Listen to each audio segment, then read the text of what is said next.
Reminiscence is boring. That's my spoiler-free review, because that's my main takeaway from this movie. I got notes, I'll get into it, but if you don't want to know what happens, it's very boring. So, getting to my notes.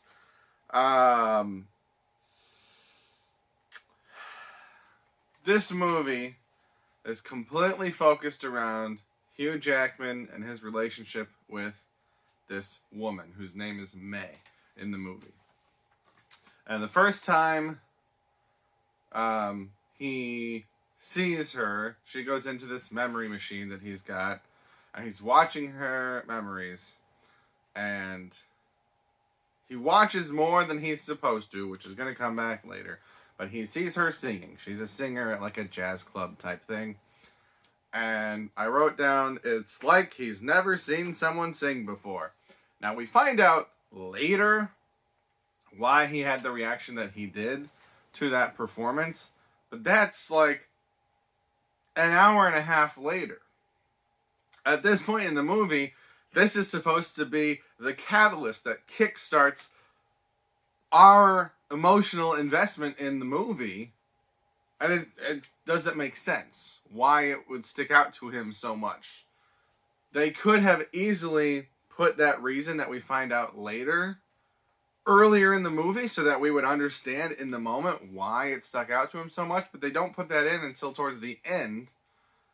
And so for most of this movie that is built around the relationship between these two characters, I don't feel a connection between those two characters.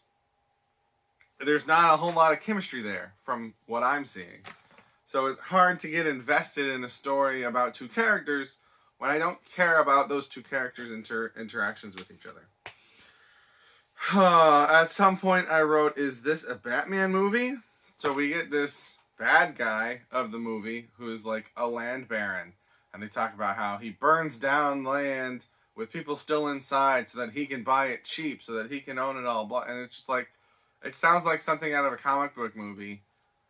This isn't a superhero movie. This isn't, like, why are we going up against land barons? It's so out of place. It feels very strange. It does come into play more in the end of the movie, but it didn't have to be that type of character. It could have literally been anyone. So it feels, I don't know, it feels weird. So we see them together very briefly, like just a few minutes of screen time, and then she's gone. And so I wrote down, how long were they together? This relationship is the crux of the movie, but it's not built up. So, my preview into this movie, my prelude, if you will, was The Prestige, right? And in The Prestige, the story is told out of order, right? But it's not done in a confusing way. It's done in a way that the order that they're telling the story in still makes sense, even though there are a lot of time jumps. In this movie, there's a lot of time jumps. There's a lot of jumping between what's really happening and what we're seeing in memories. There are memories within memories.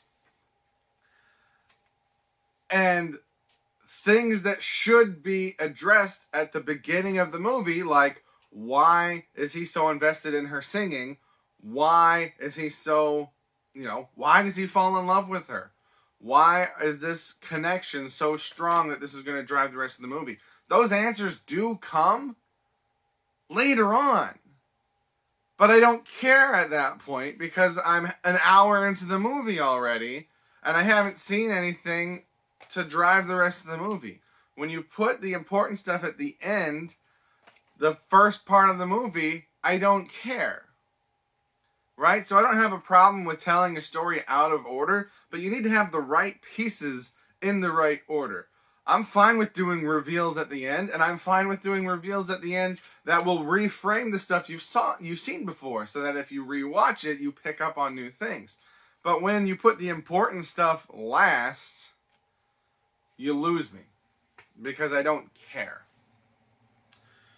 So then I wrote down some quotes, because at one point he says, and there's so much voiceover. There's so much voiceover. It's not even, it's kind of narration, but it's not really narration. Some of it is like telling the story more like narration, and then some of it is just like saying things, right? It's like they really want to hit you over the head with the theme, and the best way they can think to do it is to constantly have Hugh Jackman tell you what the theme is. So, but it's not consistent. So we get this quote early on that says, it talks about how the past, everyone's haunted by the past, blah, blah, blah, blah, blah. But he says, the past doesn't haunt us. We haunt the past. So it's like, oh, okay, they're going to take that idea of the past haunts us, they're going to flip it on its head, right? That might be interesting. But then later on, he says, but we're all haunted by something, referencing something in his past. And I'm just like, but you said that the past didn't haunt us, but now you're saying that the past does haunt us. And then later on, again, referring to May, he says, she haunts me. And she is in his past. And then that first line comes back again later, where the past doesn't haunt us. So I'm like, which is it? Does the past haunt us or does it not? Because you say that it doesn't, then you give two examples of how it does, and then once again that you say it doesn't.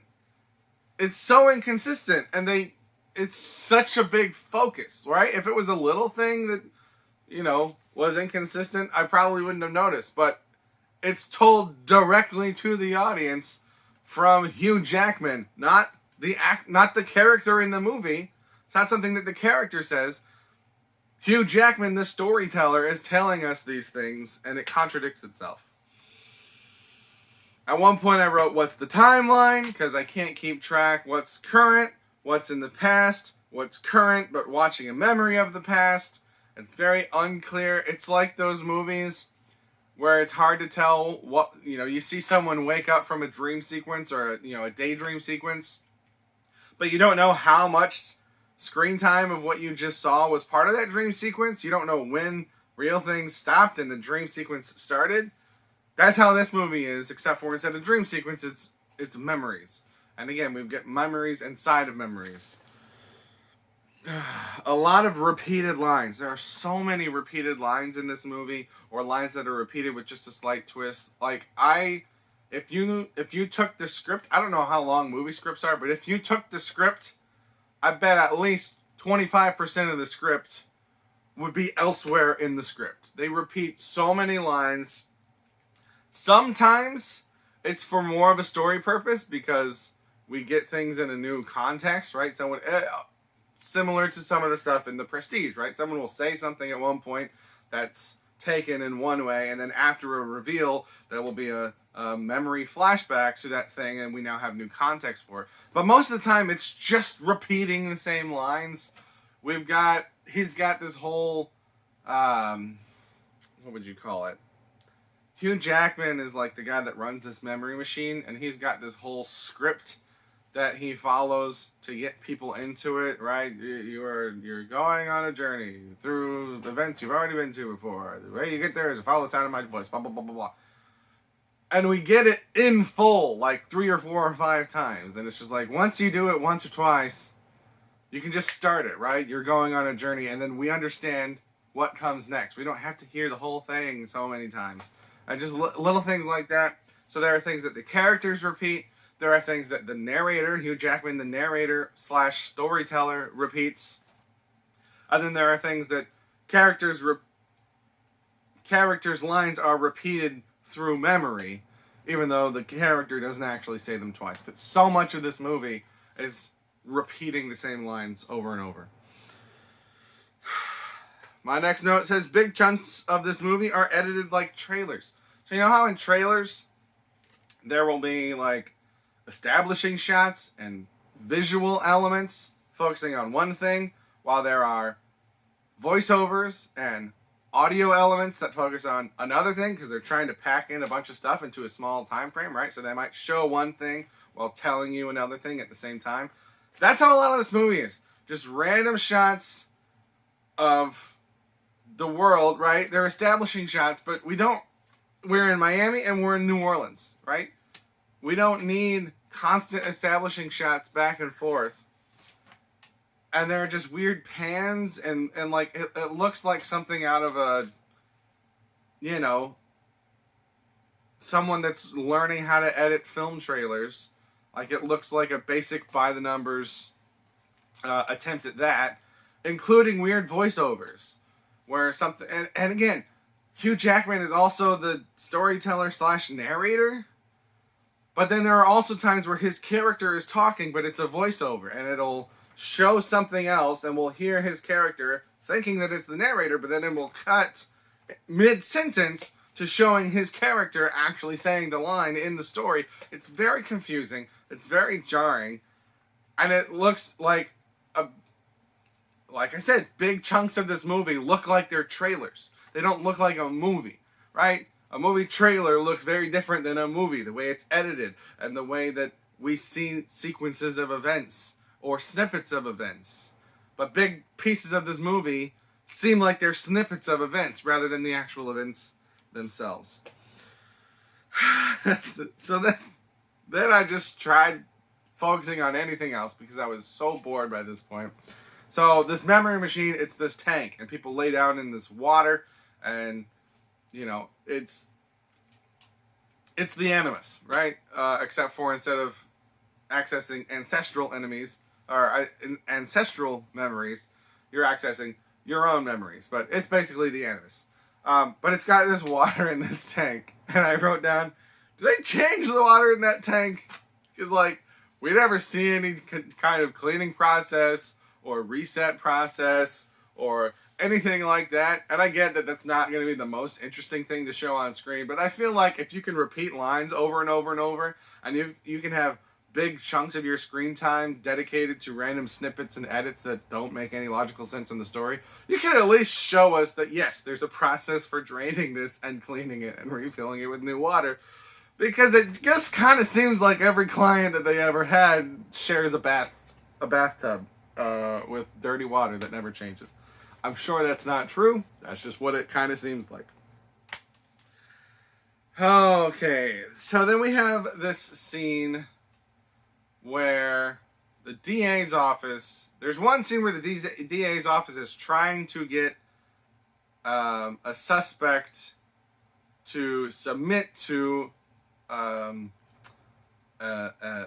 go in this memory machine, right? They want him to go in the memory machine so that they can access memory, so that they can see if what he's saying is true or not. And then later on, they've got somebody, a witness, in the memory machine, and they're actively searching through his memories. And so I just wrote, would the government have access to our memories? Now, I understand this is in some indeterminate future because Miami is flooded, right? So I understand it's not now, but I'm like, you know, we have the Fifth Amendment. We have the right to remain silent. We have the ability to not disclose things. And things like lie detector tests are not valid in court because they're not consistently accurate. Memories, if you go searching through someone's memories, you're taking away their right to withhold information that's self-incriminating. That's a right that people have, right? You're taking away their Fifth Amendment. But also, memories are fallible. Most memories that people have are not accurate.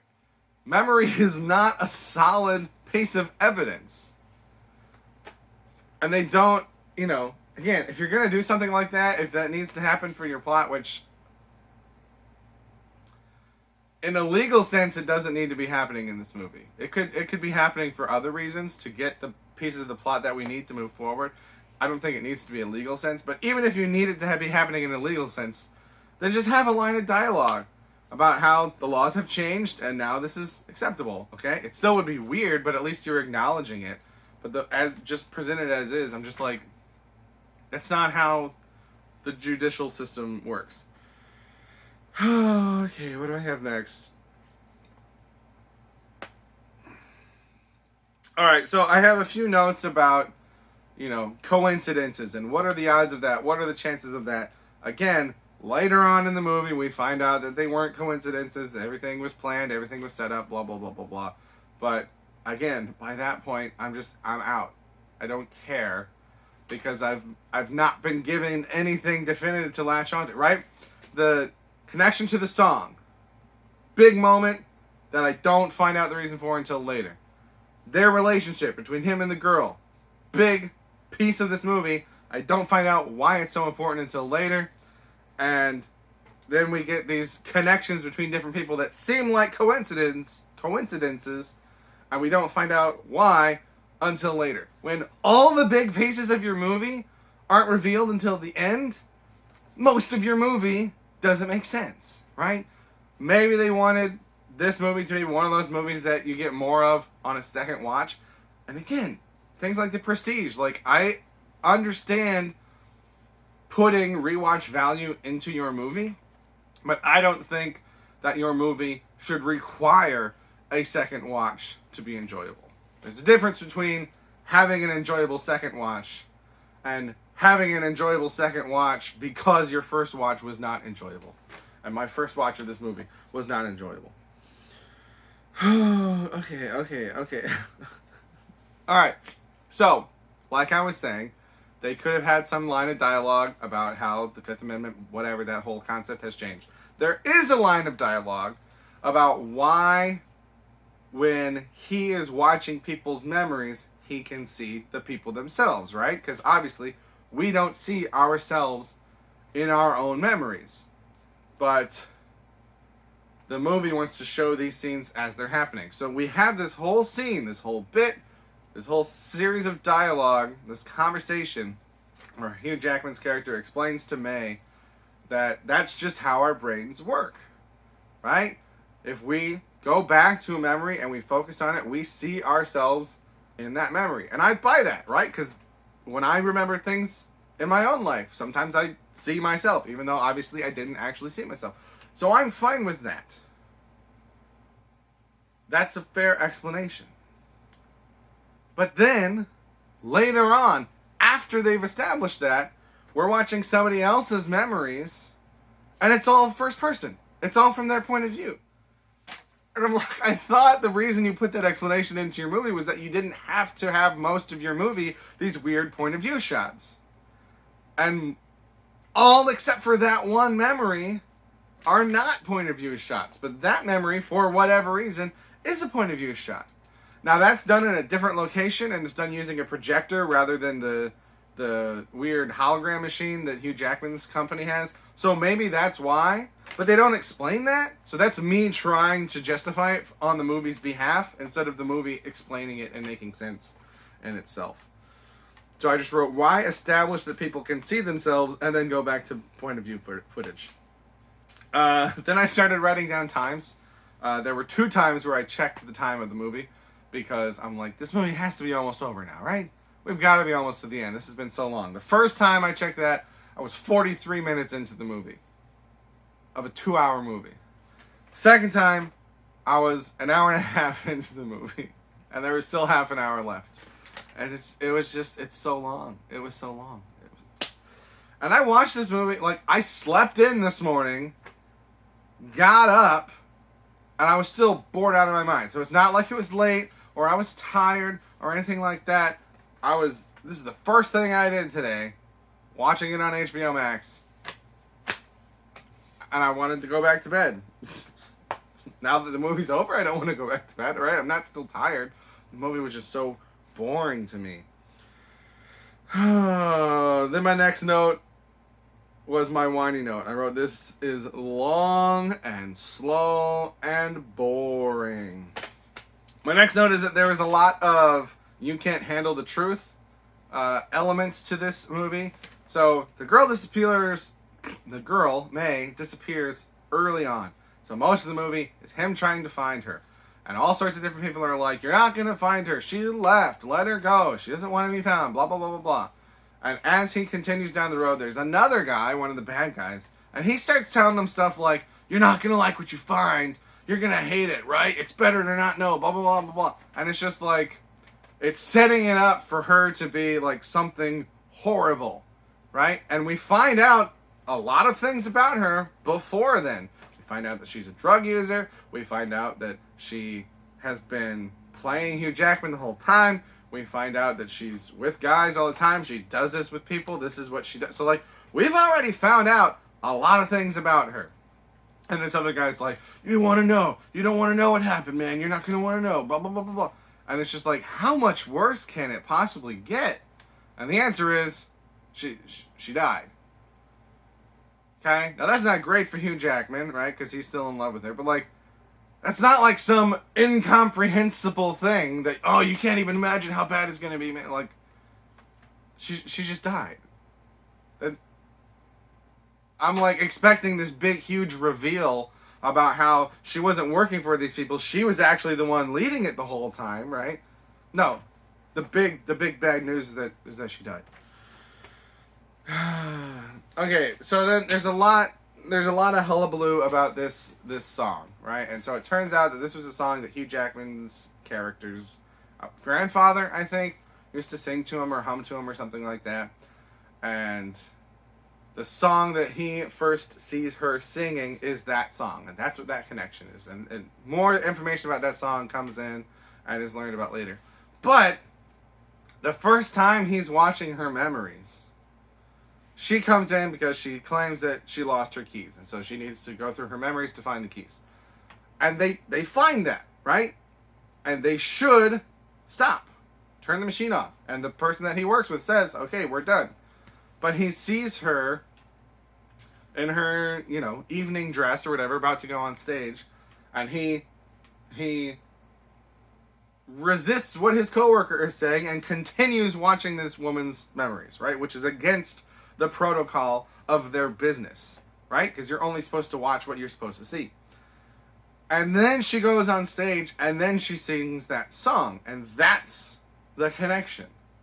But that should not have happened, right? And you can make the case that, oh, well, he was already so infatuated with her that's why he pressed it. But, like, the reason he's so infatuated with her is supposedly because of this song. But he shouldn't have seen the song, because that was at a later point in the memories that he should have seen, right? And the people that planned this whole thing would have had no way of knowing for sure that he would continue watching past where he was supposed to see that song. Now, maybe because these people planned so many things out so well, maybe there was a backup plan, right? And they would figure out another way for him to have that connection with her through that song. But the way that we see it happen makes no sense. It's just a happenstance, a coincidence that is the catalyst that drives everything else in this movie, right? And I don't like it when the most important thing in a movie doesn't make sense and is a coincidence and should not have happened, right? Not only is it a coincidence that it happened to happen, but it should not have happened. It specifically should have not happened. And the fact that not only did it not happen, but he continued on so that it did happen, it's very contrived. And when that's what the bulk of your movie is based on, I'm out. So, didn't love this movie. The Prestige remains my favorite non-X-Men Hugh Jackman film.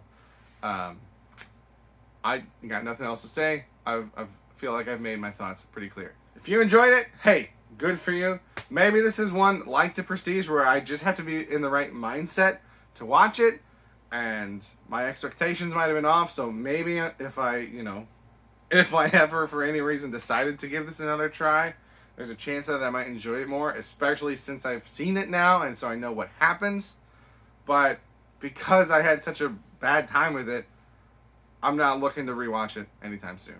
So those are my thoughts on Reminiscence. Feel free to tell me your thoughts, but that's everything that I have. Thank you for watching. Have a good day.